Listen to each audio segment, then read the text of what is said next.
All right, joining us to unpack Membathisi Mdladlana's legacy, SAFTU General Secretary and former Cosatu Secretary General Zwelinzima Vavi. Good afternoon, Mr. Vavi. Thank you very much for joining us on the program. What a loss. And coincidentally, former Minister Mdladlana succeeded the late Tito Mboweni as Labour Minister, and both have now passed. Your reaction to the news of his passing?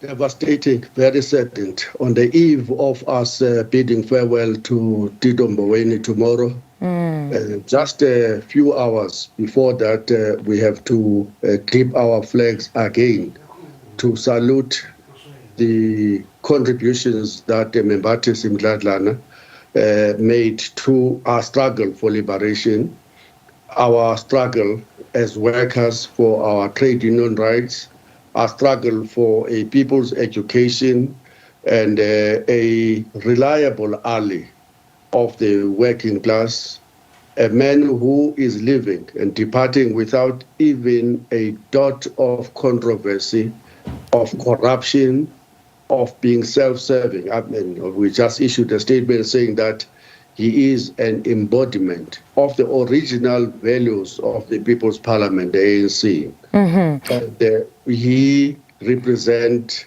Ubuntu, selflessness, sacrifice, the willingness to die for the common good of the people that he will never meet in his life.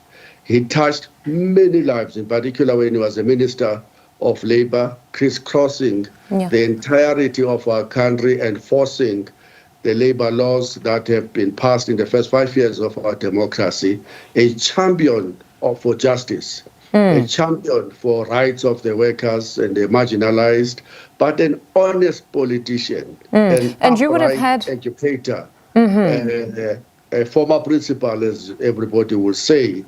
And those that made you proud, you can see how he's dressing there, that this was a decent human being who never took any of his deployments for granted. Indeed. Now, you became Secretary General of Cosatu, succeeding Mbazima back in 1999.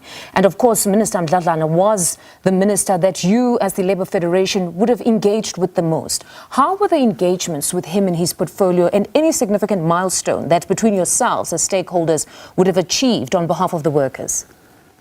He understood what is the mandate. He understood. I'm sure we have seen that he was one of the drafters of the Bill of Rights of South Africa. Yes. He knew that that Bill of Rights afford workers their right to belong to trade unions, to collectively bargain with the employers, to strike, to even negotiate union security agreements such as the agency fee and the shop and the clothes shop.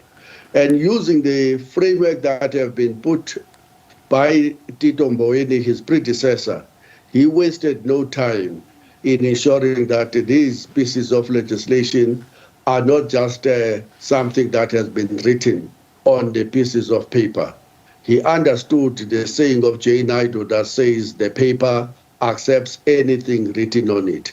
And he sought to ensure that the farm workers in particular, I remember our going to the farms in KwaZulu-Natal in particular, as well as some parts of the Free State and the Northwest, ensuring that the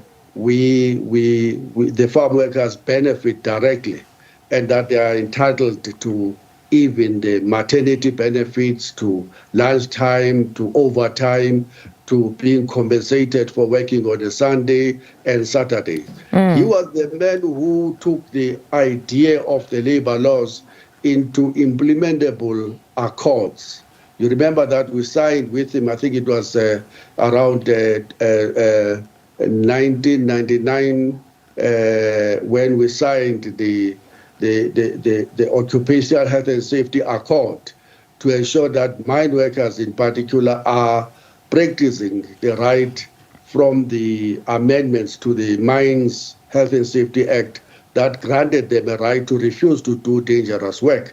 And Mdladlana was passionate about these rights to workers. Of course, he also was the man who championed a relationship, a specialized relationship between the employers and the trade unions. Together with him, we established what we call the Millennium Labour Council, which was a relationship between the two main contenders in the economy, the bosses, the Employers Association, and the trade unions under the undisputable leadership of the then very powerful Congress of South African Trade Unions, Cosatu. And we are totally saddened by his passing. And how we wish that every politician will strive that on a day like this, we will be able to speak without any fear of a contradiction, that this was a revolutionary, this was a people's person, this was not corruptible, this never used his power to enrich his family. And I'm sure when you visit him in Cape Town and in Kamahuk, where he was born, you will see that this is just an ordinary fellow. And he doesn't come out with those flashy cars and millions of suits and shoes shining out. No, Mdladlana just was ordinary. And a typical example, as we're saying, of a selfless revolutionary who knew that this was all about serving the interest of ordinary people instead of himself. What a rich, rich legacy he leaves behind. Mr. Vavi, thank you very much for sharing that with us. That was Zwelinzima Vavi, SAFTU General Secretary, unpacking the legacy of the late former Labour Minister Membathisi Mdladlana, who passed away today.